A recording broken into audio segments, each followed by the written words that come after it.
माझं ह्या आमदारांना आणि या गद्दारांना चॅलेंज आहे की जेवढं तुमच्या 2, 3, 4 टर्ममध्ये नसेल मिळालं तेवढं तुम्हाला फंड ह्या 2.5 वर्षात मिळालं. त्या फंडाचं पुढे काय केलंय आम्ही तुम्हाला कधीही प्रश्न विचारला नाही.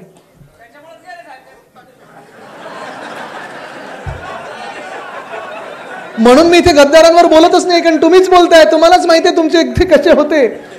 कधी कधी मला असं वाटायला लागलेलं आहे 3 आणि 4 तारखेला मी जेव्हा विधान भवनात होतो, हे जे काही बेकायदेशीर सरकार घडलेलं आहे, बनलेलं आहे आणि ते कोसळणार म्हणजे कोसळणारच, तुम्ही लिहून घ्या. हे सरकार बेकायदेशीर आहे, हे सरकार घटनाबाह्य आहे. बरं, हे आता स्वतःला नवीन नवीन नावं देतात. आम्ही उठाव केला, आम्ही बंडखोर आहोत, आम्ही बंड केला. ओ बंडखोर नाही, उठाव नाही. उठाव करायला आणि बंड करायला हिंमत लागते, ताकद लागते, साहस लागतं. हे पळून गेलेले हे गद्दार होते आणि गद्दारच राहणार. कितीही नाव बदलली तरी जे तिकडे थांबणार ते इथे माथेवर लिहून फिरणार आम्ही गद्दार आहोत. उद्या कुठे रस्त्यावर दिसले तर विचारा गद्दारी का केली, बाकी काही करू नका. नुसतं हात जोडा आणि विनम्रपणे त्यांना विचारा की जो माणूस उद्धव ठाकरे, उद्धव साहेबांनी तुम्हाला ओळख दिली, काही 1-2 इकडचे आहेत जे 1-2दा फुटून परत आले तरी तुम्हाला विश्वास ठेवला तुमच्यावर. पण आज मी त्यांना इथे सांगू इच्छितो, इकडचे जे गद्दार आहेत त्यांना पण, आणि सर्वत्र महाराष्ट्रात जे 12 खासदार आणि जे काही 40 गद्दार, त्यांना सांगू इच्छितो त्यांना सांगू इच्छितो मी की ठीक आहे, जिथे गेलायत आनंदी राहा, सुखात राहा, चांगलं होऊ दे तुमचं. पण तिथे राहायचं असेल तर राजीनामा आमदारकीचं द्या, निवडणुकीला सामोरे या. होऊन जाऊ दे, एकदाच होऊन जाऊ दे. आणि निवडणुकीला सामोरे आल्यानंतर जे काही समोर बसलेली जनता असेल ती ठरवेल, जे ठरवतील ते आम्हाला मान्य असेल, हे आज मी तुम्हाला सांगू इच्छितो. चला 40च्या 40 आज राजीनामे देवे आणि येऊ दे मैदानामध्ये, आपण पण निवडणूक लढवू. पण तुम्हाला एक सांगतो, हे मी अजूनही सगळीकडे सांगत आहे, कारण ही आपली लोक होती, कुठेतरी आपल्या हृदयामध्ये बसून गेली होती की ज्यांना असं वाटतं की त्यांना फसवलं गेलंय, ज्यांना पळवून नेलेलं आहे, त्यांच्यासाठी मातोश्रीचे दरवाजे सदैव खुले असतील. जे शिवसैनिक त्यांच्या सोबत गेले असतील, ज्यांना वाटत असेल की नाही मला माझी मातोश्री प्यारी आहे, माझे उद्धव साहेब प्यारे आहेत, माझी शिवसेना प्यारी आहे, त्यांच्यासाठी शिवसेनेचे दरवाजे आणि मातोश्रीचे दरवाजे सदैव खुले असतील. जय महाराष्ट्र. दिसतोय सगळ्यांना, ऐकू येतंय? कारण तुम्ही प्रत्येक कोपऱ्यात बसलेलात, सगळीकडे शिवसैनिक आणि शिवसैनिकच आहेत. आजूबाजूला, वरती, तिथे, मागे, पुढे. आणि हे जे वातावरण आहे, हे जे चित्र आहे, माझी एवढीच इच्छा आहे की जे गद्दार आहेत त्यांनी पण येऊन बघावं आणि त्यांच्याबद्दल लोकांच्या मनात काय भावना आहेत ह्या जरा ओळखून घ्याव्यात. जरा आता इथे आवाज शांत करा, सगळ्यांनी बुके खालती करा आणि सगळ्यांनी जरा शांत व्हा. इथे सगळ्यांनी शांत व्हा.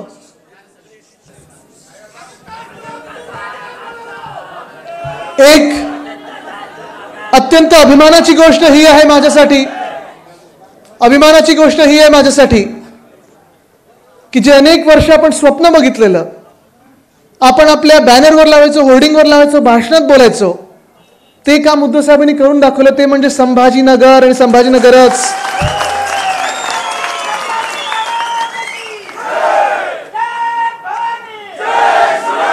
गेले अडीच वर्ष मी पाहत आहे, जवळून पाहत आहे. जेव्हा आपलं महाविकास आघाडीचं सरकार स्थापन झालं, उद्धव साहेब मुख्यमंत्री झाले, उद्धव साहेबांचा पहिला निर्णय हा रायगड किल्ल्याला 600 कोटी जे आपण देणं लागत होतं, पर्यटनासाठी होतं, डागडुजीसाठी होतं, रिपेअरसाठी होतं, ते आपण पहिला निर्णय आपल्या मंत्रिमंडळाच्या बैठकीत घेतला. आणि जो आत्ता शेवटचा निर्णय होता मागच्या सरकारचा, तो संभाजीनगरचा होता. जरा आता तिथे शांत बसा, नाही तर थोडं कृपा करून बाहेर थांबा. एक तर शांत बसा, नाही तर बाहेर थांबा.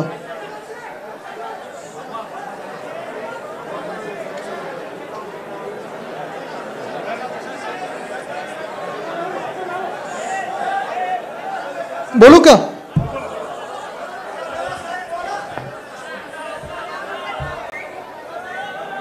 कालपासून कालपासून ह्या शिवसंवाद यात्रेवर फिरत आहे, सगळीकडे महाराष्ट्रात फिरत आहे. त्याआधी मुंबईत देखील फिरत होतो, शाखेत गेलो, आमच्या कर्जतमध्ये गेलो आणि सगळीकडेच एकच भावना मला दिसत आहे, ती म्हणजे उद्धव साहेबांबद्दल प्रेम आणि त्यांच्या मागे आशीर्वाद तुमचे खंबीरपणे उभे आहेत, हेच सगळीकडे मला दिसत आहे. ठीक आहे, आता थोडा वेळ हा जसा धूर पसरत आहे तसा राजकीय धूर पण पसरत आहे. धूळफेक होऊ नाही शकत पण, कारण महाराष्ट्राची जनता हुशार आहे, सगळं बघत आणि सगळं ओळखून आहे. प्रत्येक ठिकाणी माझे स्वागत झाले. स्वागत करत असताना मी कदाचित हेच सांगत होतो मगाशी. वैजापूरला होतो, सकाळी नाशिकमध्ये होतो, तिथून येत असताना मनमाडला गेलो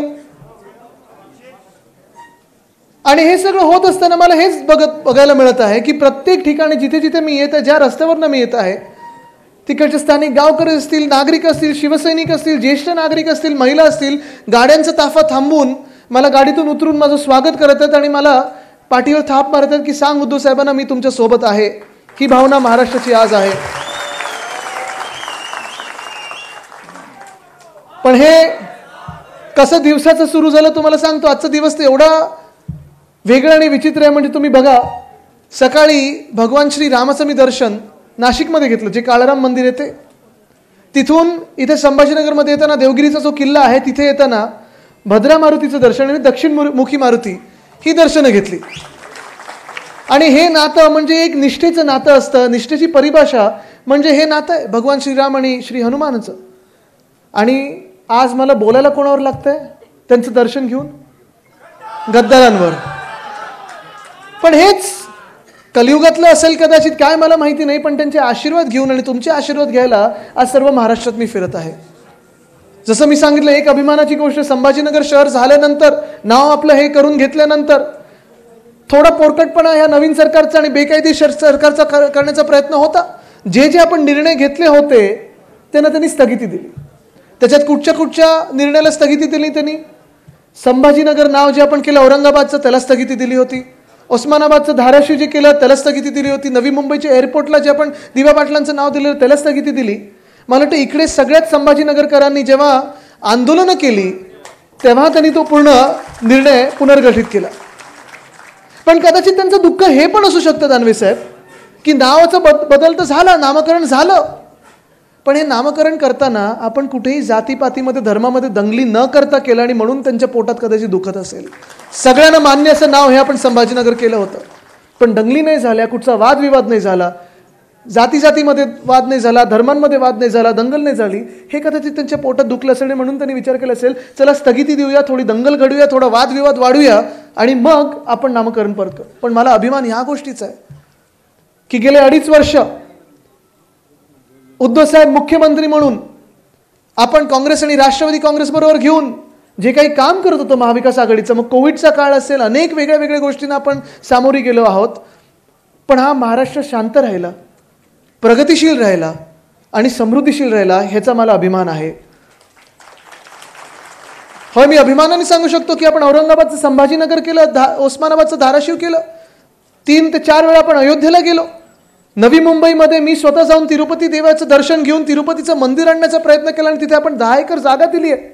अयोध्येला जेव्हा गेलो तिथे महाराष्ट्र भवनासाठी जागा मागितलेली आहे. पण हे सगळं होत असताना महाराष्ट्र आपला एकजूट राहिला, कुठेही जातपात, धर्म, भाषेमध्ये वाद झाला नाही आणि ह्याचा मला अभिमान आहे. ह्याला बोलतात सरकार, ह्याला बोलतात शासन, ह्याला बोलतात मुख्यमंत्री. ह्या संभाजीनगरचं जर सांगायचं झालं तर मला तर एक पुस्तिका दिली आता आणि मी खैरे साहेबांना आणि दानवे साहेबांना सांगितलं ही पुस्तिका मला तोंडपाठ आहे, कारण ह्या प्रत्येक फोटोच्या मागे माझं देखील थोडं योगदान आहे. मी ह्यांना सत्वत राहिलो, ते पण तेवढंच काम करत राहिले. देसाई साहेब दिवस रात्र, म्हणजे मी त्यांची पण मेहनत बघितली. खरं देसाई साहेबांसारखा एकनिष्ठ शिवसैनिक, मला वाटतं त्यांचं वय आता 80 झालं असेल, तरी पण ते 50शीतले असल्यासारखे काम करतात आणि त्याच उत्साहाने काम करतात. मी खूप वेळा बघितलं त्यांचं काम, म्हणजे जवळून बघितलेलं आहे. आत्ता माझ्यासोबत डॅव्हॉसला पण होते आणि तिथे जागतिक जी परिषद भरलेली, तिथे महाराष्ट्रासाठी 80,000 कोटीची गुंतवणूक त्यांनी आणि नितीन राऊत साहेबांनी आणलेली आहे. मी तिथे होतो, स्वतः बघितलेलं आहे. स्वतःसाठी नाही आणली, महाराष्ट्रासाठी आणली.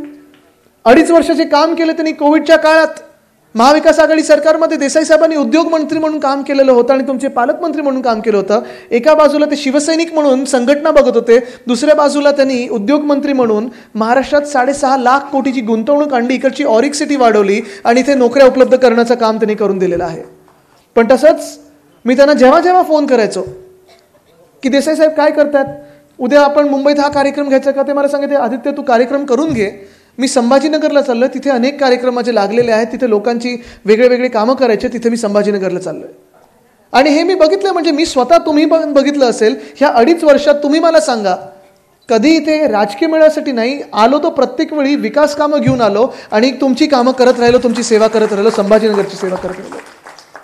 म्हणजे सांगायचं आणि सुरुवात करायची तरी कुठून.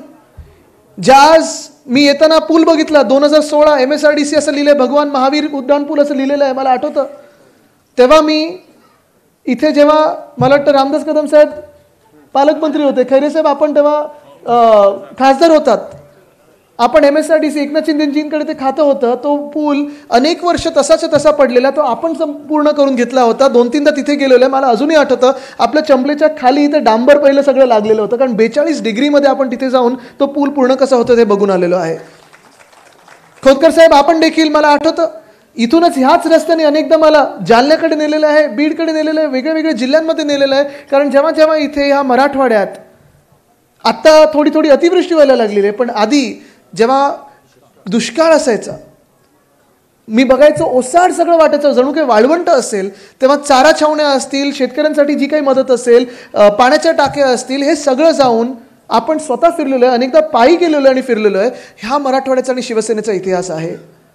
संभाजीनगरमध्ये मी आल्यानंतर मला आठवतं, उद्धव साहेब मुख्यमंत्री झाल्यानंतर जेव्हा आम्ही तिथे बैठका घ्यायला आलो, पहिला विभाग हा संभाजीनगर होता, पहिला जिल्हा हा संभाजीनगर होता.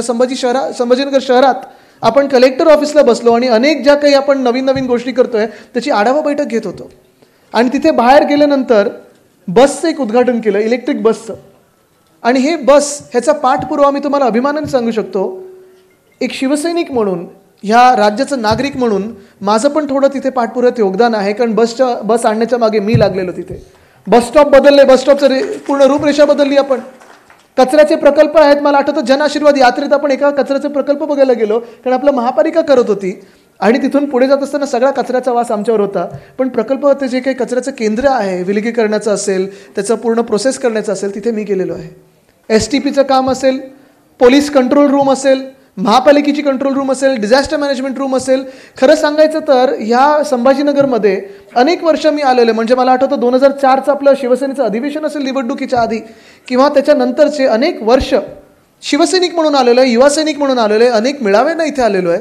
आणि इकडच्या स्थानिक नागरिकांची एकच माझ्याकडे थोडी कंप्लेंट असायची, थोडं एक सांगणं असायचं की आदित्य इकडचे रस्ते नीट करा, बरोबर ना. आणि हेच आपलं दुखणं असायचं महानगरपालिकेमध्ये. तन्मय साहेब आपल्याला देखील माहिती आहे की आपल्याकडे आपल्या महानगरपालिकेत तेवढा फंडच नव्हता की सगळे रस्ते आपण नीट करू शकत होतो. पण घोडेले साहेब आपण महापौर असताना, त्यानंतर देखील, पण आधी देखील मागच्या वर्षी म्हणजे 19, 20, 20, 21, 21, 22 ह्याच वर्षी किती आत्ता आपण 552 कोटीचे रस्ते आपण मंजूर करून घेतले आणि ती कामं सुरू झालेली आहेत. हे ऐतिहासिक काम आहे. कधीही शिवसेना किंवा आधी आपण संभाजीनगरमध्ये एवढा फंड बघितला नव्हता. तेवढा फंड आणि तेवढं महत्त्व आपण या संभाजीनगरला दिलं होतं. पाण्याची योजना असेल, सफारी पार्क असेल, पर्यटनासाठी वेगळ्या वेगळ्या गोष्टी असतील, 100 कोटी तर ह्याच आपल्या बजेटमध्ये 2022च्या बजेटमध्ये मी स्वतः अजितदादांना सांगून, त्यांचा आज खरं तर वाढदिवस आहे, त्यांना आपण शुभेच्छा देऊया, पण त्यांना सांगून, अजित पवार साहेबांना सांगून, तेव्हा उपमुख्यमंत्री होते, वित्तमंत्री होते, त्यांना मी त्यांच्याकडे हट्ट धरला आणि त्यांनी देखील लगेच मंजूर केलं की 100 कोटी आपण अजंठा, एलोरा आणि संभाजीनगरच्या पर्यटन विकासासाठी देत होतो. हे माझ्या खात्यातून. आणि हे थेट संभाजीनगरला, म्हणजे मी जे आमदारांना पर्यटन खात्यातून दिले ते वेगळे, म्हणजे आता ते पण आज सकाळी मनमाडला किती दिले सांगून आलोय, कारण हल्ली सगळे असं चाललंय की फंड चाला नाही. माझं ह्या आमदारांना आणि या गद्दारांना चॅलेंज आहे की जेवढं तुमच्या 2, 3, 4 टर्ममध्ये नसेल मिळालं तेवढं तुम्हाला फंड ह्या 2.5 वर्षात मिळालं. त्या फंडाचं पुढे काय केलंय आम्ही तुम्हाला कधीही प्रश्न विचारला नाही.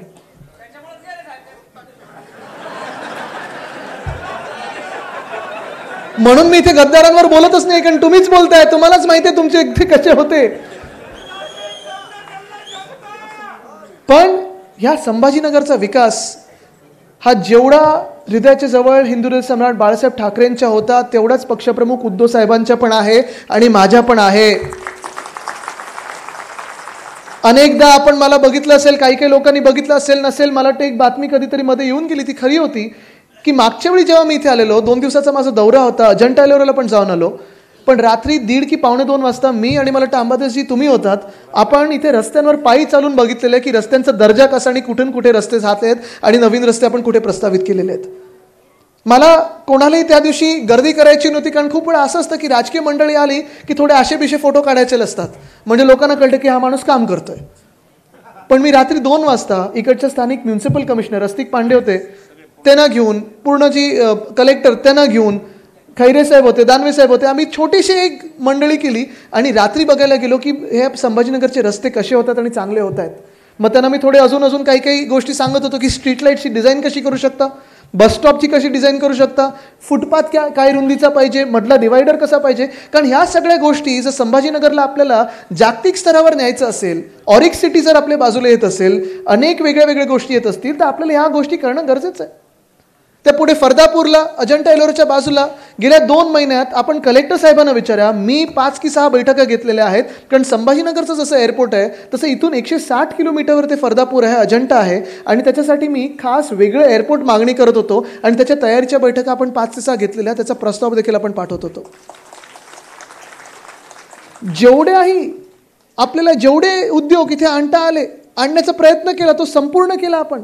जेवढा विकास कामांचा प्रयत्न केला आपण पूर्ण केला. रस्ते असतील, उड्डाणपूल असतील, गार्डन असतील, पर्यटनाची विकास केंद्र असतील, कंट्रोल रूम असतील, इलेक्ट्रिक कार असतील, इलेक्ट्रिक बस असेल, प्रदूषण कमी करण्याच्या काही गोष्टी असतील, ह्या सर्व करण्याचा आपण प्रयत्न केला. मला हे पण माहिती आहे की आपल्या शेवटच्या मंत्रिमंडळाच्या बैठकीच्या आधी उद्धव साहेबांनी पाणी पुरवठा योजना पण पूर्ण करून दाखवलेली आहे. त्याला पण टेंडरमध्ये आपण मला वाटतं गेलेलो आहोत. पण हे सगळं होत असताना मला धक्का या गोष्टीचा लागला की ज्यांना आपण आपले समजायचो आणि जे आता काही खोटं बोलतात की देसाई साहेब भेटायचेच नाही, याच पुस्तकेत तेच आमदार प्रत्येक ठिकाणी आजूबाजूला देसाई साहेबांच्या बाजूला दिसत आहेत. म्हणजे आपण बघा ना, आता किती गोष्टी आपण हे करत आलो आणि खोटं बोलायचं तर किती बोलायचं. धक्का ह्या गोष्टीचा मला लागतो की ही सुवर्ण संधी होती संभाजीनगरला आणि मराठवाड्याला पुढे नेण्याची. कामं होत होती, रस्त्याची कामं होत होती, विकासाची कामं होत होती, उद्योग आपण आणत होतो, सगळं काही नीट चाललेलं. मग नेमकं ही गद्दारी करण्याची गरज काय होती? काय कमी दिलेलं जेणेकरून तुम्ही गद्दारी केली?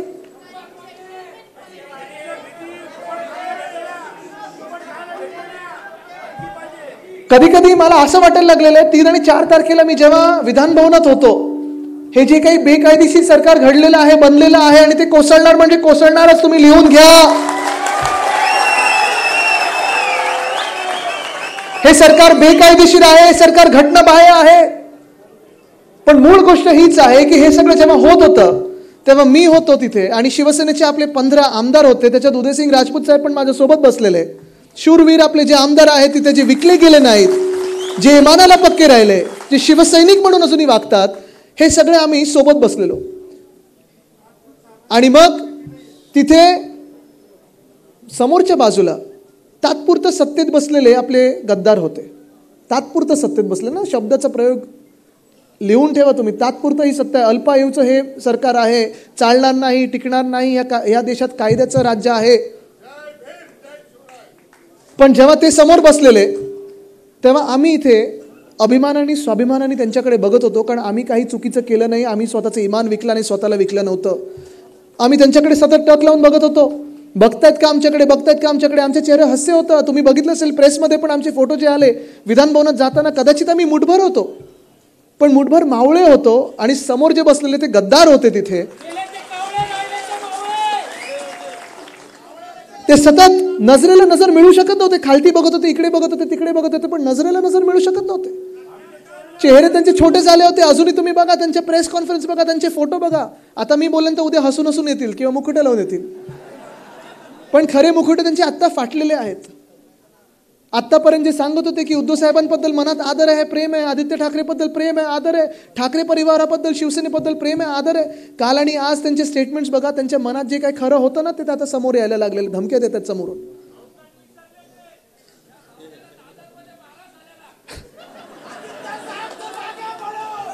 मगाशी मला तुम्ही आसूड दिलेलं, चाबूक दिलेला आहे, त्याचा वापर मी करणार नाहीये. कारण आता लोकशाही आहे आणि लोकशाहीच खरं शस्त्र हे मतदान आहे आणि मतदानाच्या पेटीतून तुम्हाला ते दाखवायचं आहे. पण मी विचार हा करतो की एवढा त्यांच्या मनात राग द्वेष का असावा. म्हणजे ते एवढे आमच्याकडे बघत जसे होते, म्हणजे खालती बघत होते, इकडे तिकडे बघत होते, का विकलं त्यांनी. मला वाटतं पूर्ण भाषण दिलं तर माहिती तेच देत आहेत.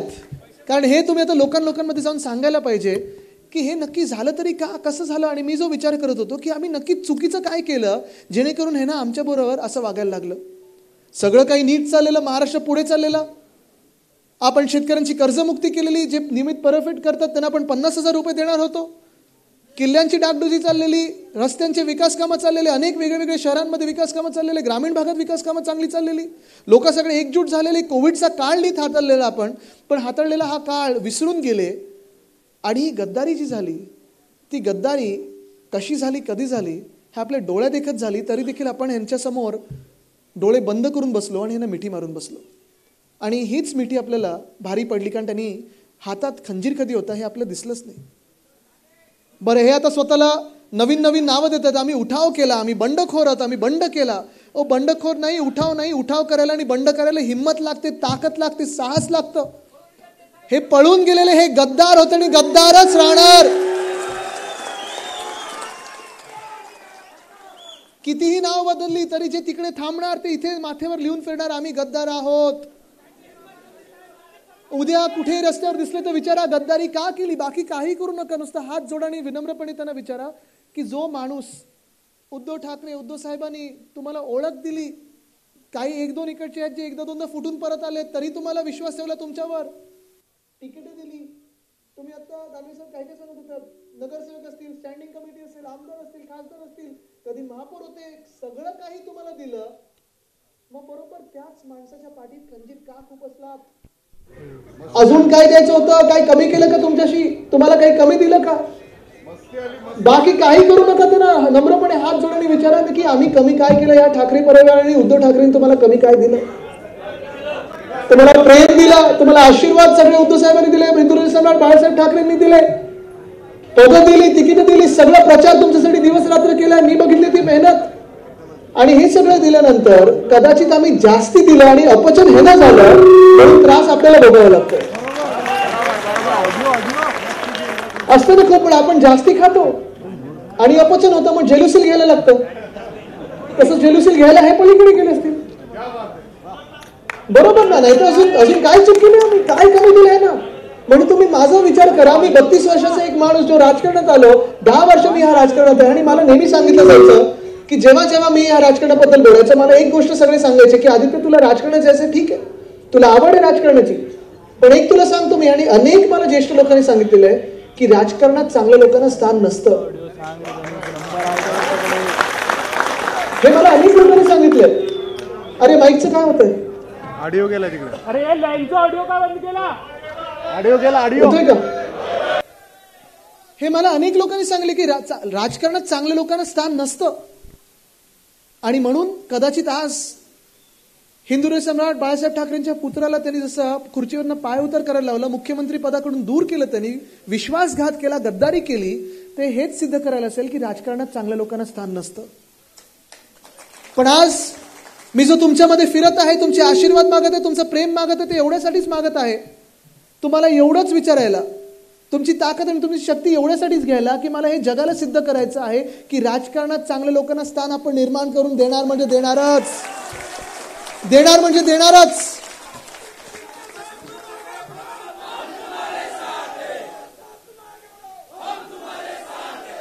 मी सगळीकडे फिरत आहे आणि सगळे जे सर्वे आपण करत आहोत, सगळे जे लोक मला भेटत आहेत, कधी कुठेही भेटले, आपण जे सर्वे केले त्याच्यात एकच सगळे म्हणतात की उद्धव ठाकरेंबद्दल तुमचं मत काय, तर चांगला माणूस आणि काम करणारा मुख्यमंत्री.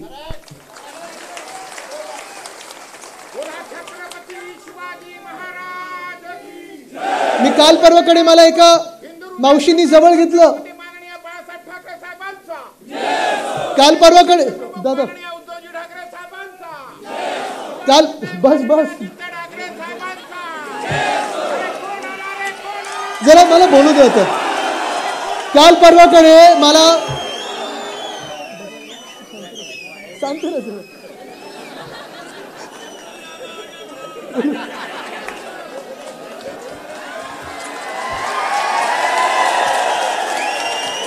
नाही, मला माहितीये की असे शिवसैनिक मागे उभे राहिले की आपल्याला बोलायची गरज नसते, तरी देखील मला बोलायचं आहे. कारण काल परवाकडे ही सत्य घटना आहे की मला परवा एका मावशीने जवळ घेतलं. असंच मी कुठेतरी फिरत होतो, दौरा चालला होता आणि मला जवळ घेऊन सांगितलं, घरी जा बाळा आणि उद्धव ठाकरेंना सांग की माझा विश्वास माझा उद्धव.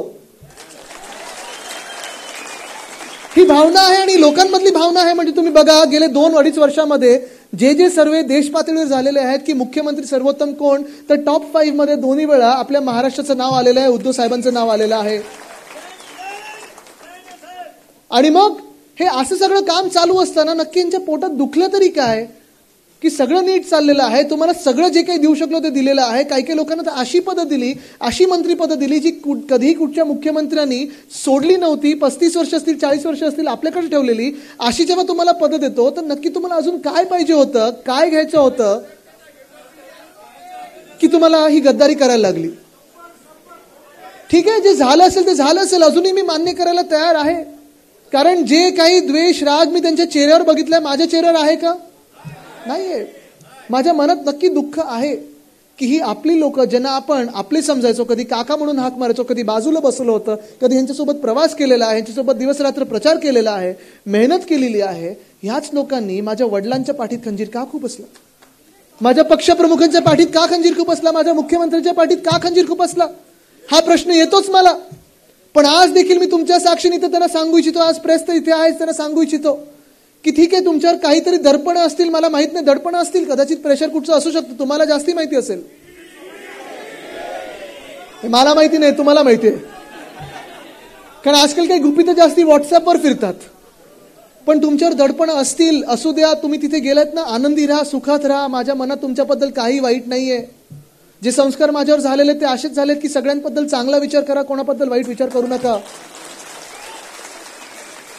पण आज मी त्यांना इथे सांगू इच्छितो, इकडचे जे गद्दार आहेत त्यांना पण, आणि सर्वत्र महाराष्ट्रात जे 12 खासदार आणि जे काही 40 गद्दार, त्यांना सांगू इच्छितो त्यांना सांगू इच्छितो मी की ठीक आहे, जिथे गेलायत आनंदी राहा, सुखात राहा, चांगलं होऊ दे तुमचं. पण तिथे राहायचं असेल तर राजीनामा आमदारकीचं द्या, निवडणुकीला सामोरे या, होऊन जाऊ दे, एकदाच होऊन जाऊ दे. आणि निवडणुकीला सामोरे आल्यानंतर जे काही ही समोर बसलेली जनता असेल ती ठरवेल, जे ठरवतील ते आम्हाला मान्य असेल, हे आज मी तुम्हाला सांगू इच्छितो. चला 40च्या 40 आज राजीनामे देवे आणि येऊ दे मैदानामध्ये, आपण पण निवडणूक लढवू. पण तुम्हाला एक सांगतो, हे मी अजूनही सगळीकडे सांगत आहे, कारण ही आपली लोक होती, कुठेतरी आपल्या हृदयामध्ये बसून गेली होती की ज्यांना असं वाटतं की त्यांना फसवलं गेलंय, ज्यांना पळवून नेलेलं आहे, त्यांच्यासाठी मातोश्रीचे दरवाजे सदैव खुले असतील. जे शिवसैनिक त्यांच्या सोबत गेले असतील, ज्यांना वाटत असेल की नाही मला माझी मातोश्री प्यारी आहे, माझे उद्धव साहेब प्यारे आहेत, माझी शिवसेना प्यारी आहे, त्यांच्यासाठी शिवसेनेचे दरवाजे आणि मातोश्रीचे दरवाजे सदैव खुले असतील. कारण ही लढाई जी आहे ही फक्त राजकारणाची नाहीये, ही गद्दारी जी त्यांनी केलेली आहे, ही उद्धव साहेबांसोबतच नाही, शिवसेनेसोबतच नाही, महाराष्ट्रासोबतच नाही, देशासोबतच नाही, राजकारणासोबतच नाही, तर माणुसकीशी यांनी गद्दारी केलेली आहे. माणुसकीशी यांनी गद्दारी केलेली आहे. मला जे काही आता कळत आहे, जरा ऐकून घ्या, बसून घ्या. जे काही मला आता कळत आहे, जेव्हा आता काही लोक परत येऊन सांगत असतात, अनेक लोक जे फसून तिथे गेलेले परत येतात, ते सांगत होते मला की यांनी जुळवा कधी सुरू केली, की हा आमदार फुटतोय का, तो आमदार फुटतोय का, हा खासदार येतोय का, तो खासदार येतोय, कधी सुरू केलं असेल यांनी. तुम्ही विचार करा, ज्या मिनिटाला दिवाळी झाली त्या मिनिटाला उद्धव साहेबांचे 2 ऑपरेशन झाले, 2 शस्त्रक्रिया झाले त्यांच्यावर. आपल्याला आठवत असेल तो दिवाळी नंतरचा काळ, मी तेव्हा एका जागतिक पर्यावरणाच्या कॉन्फरन्सला गेलेलो, परिषदेला गेलेलो, स्कॉटलंडला गेलेलो, आणि मी तिथे विचारलं त्यांना की उद्धव साहेब मी जाऊ की नको, कारण तुमच्यावर ऑपरेशन होतंय. ते बोलले आदित्य जा, कारण तू स्वतःसाठी नाही, तू महाराष्ट्रासाठी चाललाय, राज्यासाठी चाललाय, तू जायला पाहिजे. आणि नेमकं त्याच आठवड्यात 1 नाही 2 ऑपरेशन झाले. आणि त्या ऑपरेशन नंतर उद्धव साहेबांनी फेसबुक लाईव्ह मध्ये पहिल्यांदा जेव्हा आम्ही वर्षा बंगला सोडत होतो तेव्हा सांगितलं की ते पुढचे 2 महिने जास्ती हलू शकत नव्हते, बेडमधून हलू शकत नव्हते. अशी ती एक शस्त्रक्रिया झाली. जे काही ऑपरेशन झालं त्यानंतर काम तर थांबू शकत नाही, राज्याचे मुख्यमंत्री आहेत, पक्षाचे प्रमुख आहेत, हे सगळे जे गद्दार होते आणि इतर आमदार देखील, मग आम्ही सर्व मंत्री असू, कोणी नागरिक असतील, शासन प्रशासन म्हणजे IPS IAS अधिकारी असतील, म्युनिसिपल कमिशनर असतील, कमिशनर ऑफ पोलीस असतील, वेगळ्या वेगळ्या अनेक शहरांचे जिल्ह्यांचे सगळे लोक जे असतील, हे उद्धव साहेबांना व्हॉट्सअपवर मेसेज करायचे, ईमेल करायचे आणि ते त्या बेडमधून देखील जास्ती हलत नसताना देखील ते त्यांना उत्तर द्यायचे आणि पुढे जे काही त्यांची कामं त्यांच्याकडे यायची त्यांच्यावर कार्यवाही करायची. पुढे तुम्ही बघाल जे काही फोन त्यांचे त्यांना उत्तर द्यायचे. मंत्रिमंडळाची बैठक अगदी दुसरी ऑपरेशन झाल्या पुढच्या आठवड्यात त्यांनी घेतलेली आहे, कारण कुठेही महाराष्ट्राचं काम थांबू नये. कोविडचा काळ होता, कोविड वाढत होता. मुंबईकडे तर आपण बघत होतो एका दिवसात 20,000 22,000 असं उच्चांक गाठणारे आमचे रुग्ण येत होते. इथे देखील होतं आणि प्रत्येक ठिकाणी ते दररोज अपडेट घ्यायचे की काय नक्की चाललंय, माझ्या राज्यात काय चाललेलं आहे, मला जास्ती हलता येत नाही, हे त्यांचं दुःख होतंच, ही त्यांची वेदना होती. आणि खरोखर त्यांनी ऑपरेशन नंतर पहिलं डॉक्टरने विचारलं मी महाराष्ट्राचा दौरा करू शकणार की नाही, महाराष्ट्रात फिरू शकणार की नाही. पण हे सगळं होत असताना एका बाजूला उद्धव साहेब हे सगळं करत होते आणि दुसऱ्या बाजूला हे आपले गद्दार लोकांची जमवाजमव करत होते, लोकांना गोळा करत होते की चला आता पक्षप्रमुख त्यांना बरं नाहीये, त्यांच्यावर 2 शस्त्रक्रिया झालेल्या आहेत, मी मुख्यमंत्री होऊ शकतो की नाही, माझ्यासोबत तुम्ही आहात की नाही, पक्ष फोडू शकतो की नाही. हे सगळं हे धंदे हे गद्दार लोक करत होते. हे राजकारण तुम्हाला मान्य आहे का? हे माणुसकीच्या कुठच्याही परिभाषेत बसतं का? कारण हे जेव्हा चाललेलं तुम्ही विचार करा, एका बाजूला पक्षप्रमुख, मुख्यमंत्री, कुटुंब प्रमुख विचार करतोय की राज्याला कोविडमधून कसं बाहेर काढायचं, उद्योग पुन्हा एकदा कशी चालना द्यायची, आणि कुठेही स्वतःचे दुःख स्वतःच्या वेदना न सांगता मला वाटतं पहिल्यांदा त्यांनी त्यांचं ते जे काही होतं ते सांगितलं फेसबुक लाईव्ह मध्ये. पण दुसऱ्या बाजूला ही गद्दारीची बिय अशी सुरू होत होती, हे गद्दारीचं जे काही पाप आहे हे करण्याची सुरुवात करत होते. आणि जी काही गद्दारी झाली, मला आठवतं 20 जूनला मतदान झालं आणि मग पळवापळव सुरू झाली. ज्या माणसांनी, ज्या मुख्यमंत्र्यांनी, ज्या कुटुंबप्रमुखांनी, ज्या व्यक्तींनी, ज्या पक्षप्रमुखांनी तुम्हाला ओळख दिली, तुमची तिकीट दिले, मंत्रिपद दिली, आमदारकी दिली, खासदारकी दिली, जे काही मागितलं ते दिलं, कुठेही काही कमी नाही दिलं, उलट जास्ती दिलं. मी तर सांगतो, विश्वास तुमच्यावर अंधविश्वास ठेवला, प्रेम दिलं. ह्याच लोकांनी, ह्याच माणसाला जेव्हा, ह्या मुख्यमंत्र्याला जेव्हा कोविड झाला तेव्हा हे सगळे पळाले सुरतेला, तेव्हा पक्ष फोडण्याची सुरुवात केली. म्हणजे तुम्ही विचार करा ह्यांची वृत्ती काय असेल, ही कुठच्या परिभाषेत माणुसकीच्या बसते की ही वृत्ती ही माणसाची असेल. हे खरं तर राक्षसी महत्वाकांक्षा असतील ह्या. म्हणजे कुठचाही माणूस विचार नाही करणार की ज्या माणसाला हे दुःख आहे, दुखणं आहे, त्याचं ही वेदना आहे, बरं नाहीये, त्यावेळेला मी गोळा करीन लोकांना, जमवाजमव करीन, ज्यांनी आपलं सर्व काही दिलं त्याच्याच पाठीत खंजीर खुपसीन. ह्याला काय बोलायचं? म्हणजे तुम्ही विचार करा, आम्ही परिवार म्हणून तर परवा विचार करत बसलो की नक्की आपलं चुकलं तरी काय, आपण काय कमी लोकांना दिलं. ही आमची 6वी पिढी आहे खरं तर. म्हणजे माझे वडील, माझे आजोबा, माझे पणजोबा आणि त्यांच्यावर पण 2 पिढ्या, म्हणजे पणजोबांचे वडील जे होते ते प्लेगमध्ये लोकांची सेवा करताना गेले आणि त्यांच्यावर अजून एक पिढी ज्यांनी समाजसेवा केली. आम्ही नक्की काय चुकवलं किंवा काय चुकलं आमच्या हातून, काय नक्की बिघडवलं आम्ही, कोणाचं काय वाईट केलं की अशी वेळ आमच्यावर आली किंवा शिवसेनेवर आली किंवा महाराष्ट्रावर आलेली. आणि आम्ही जो विश्वास त्यांच्यावर ठेवला तो चुकीचा होता का? शिवसैनिक म्हटल्यानंतर विश्वास ठेवायचा नाही तर अजून काय करायचं? आपली लोक म्हटल्यानंतर आपण प्रेमाने जवळ घ्यायचं नाही तर काय करायचं? मिठी मारायला समोरून कोणी आलं तर मिठी चांगली मारायची की नाही? आणि ज्या मिनिटाला ज्यांनी मिठी मारली त्याच्या हातात खंजीर होता हे आम्हाला कळलंच नाही आणि पाठीत खंजीर खूप असला हे जेव्हा कळलं तेव्हापर्यंत त्यांनी पक्ष फोडायला सुरुवात केलेली आणि 40 लोकांना गद्दारी करून आता स्वतः तात्पुरतं ह्या सत्तेत बसलेले आहेत. पण ही वेळ नुसतं आपल्यावर आलेली नाही, नुसतं शिवसेनेवर आलेली नाही. तुम्ही विचार करा, हे 2 लोकांचं जे काही बेकायदेशीर सरकार बनलेलं आहे, मंत्रिमंडळ 2 लोकांचं कधीही नसतं, ते बेकायदेशीर आहेच. पण जे बनलेलं आहे आज महाराष्ट्रात काय परिस्थिती आहे? कुठे अतिवृष्टी होते, कुठे पूर येतोय, विदर्भामध्ये पूर येऊन गेलं. पण हे लोक कुठे बसतात? राजकारणात आणि दिल्लीत. की लोकांना अजून कसं फोडता येईल. युवा सैनिकांना फोन येतात मला माहिती आहे, महिला आघाडीमध्ये फोन येतात मला माहिती आहे, नगरसेवकांना फोन येतात मला माहिती आहे, अर्जुनराव, तुमच्यावर काय दडपण होतं मला माहिती, आणि खास तुमचं कौतुक करतो मी की तुम्ही शिवसेनेसोबत राहिलात.